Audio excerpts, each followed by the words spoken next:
跟大人的打呼是完全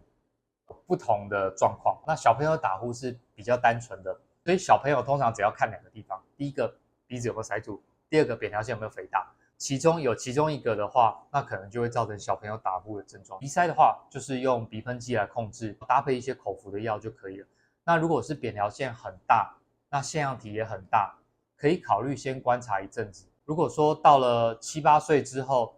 打呼还是很大声，甚至去做检查有发现小朋友有一些呼吸中止的状况，就可以考虑做这个扁桃腺或是腺样体的切除，让这个鼻腔和口咽的空间比较大之后，那就比较不会有打呼和睡眠呼吸中止的状况。所以对于小朋友来讲，打呼大部分都是良性的，大部分可以用药物控制就可以了。那如果说小朋友合并呼吸中止，那药物治疗又不好，那医生可能就会建议小朋友做扁桃腺还有这个腺样体的切除手术。